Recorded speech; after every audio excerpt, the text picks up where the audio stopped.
Business म्हटलं की heavy investment, business म्हटलं की रिस्क, बिझनेस म्हटलं की जबाबदाऱ्या, रिस्पॉन्सिबिलिटीज. असा विचार करत असताना मी माझ्या मिसेसला म्हणालो, अगं आपलं घर जर व्यवस्थित चालायचं असेल तर कमीत कमी किती रुपयांमध्ये तू आपलं घर खर्च भागवू शकते. तिने कॅल्क्युलेशन केली आणि मला सांगितलं, किराणा, दूध, मुलांचं शिक्षण, फीज 6,000-6,500 रुपये तरी लागतील मिनिमम, कमीत कमी. मग मी एक नोकरी करत असताना इन्व्हेस्टमेंट म्हणून एक छोटा प्लॉट घेतला होता. तो मी विकला.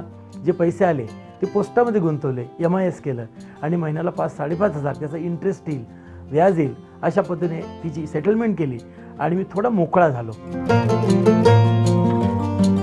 पण दरम्यानच्या काळात माझी नेटवर्क मार्केटिंगशी ओळख झाली. मी 12-15 कंपन्यांमध्ये व्यवस्थित काम पण केलं. पैसे नाही मिळाले असं नाही, परंतु सेटलमेंट नाही झाली, स्टॅबिलिटी नाही मिळाली आणि धन्वंतरीशी परिचय झाला. धन्वंतरी जेव्हा समोर आली तेव्हा माझ्या लक्षात आलं दिस इज द बेस्ट कन्सेप्ट. कारण प्रोडक्ट चांगलं होतं, प्रोडक्टचे रिझल्ट होते, त्याला सर्टिफिकेट्स होते. डॉक्टर रमेश पाटील सरांसारखा देव माणूस, आदरणीय डायरेक्टर शशिकांतजी गुळुमकर सर आणि प्रकाशजी खलाटे सर यांनी सगळी माहिती दिली आणि कामाला सुरुवात केली. सुरुवातीला मित्रांना दिलं, जवळच्यांना दिलं, नातेवाईकांना दिलं आणि त्याचे रिझल्ट आले. प्रोडक्टचे रिझल्ट आल्यामुळे कॉन्फिडन्स वाढला. मग अजून मित्रांना सांगितलं. करता करता संख्या वाढत गेली. मग छोट्या meeting, group meeting, home meeting, checks यायला लागले, इन्कम व्हायला लागला, मित्रांना व्हायला लागला आणि हळूहळू धन्वंतरी मला असं वाटतं की माझ्या रक्तात नसानसामध्ये भिनत गेली.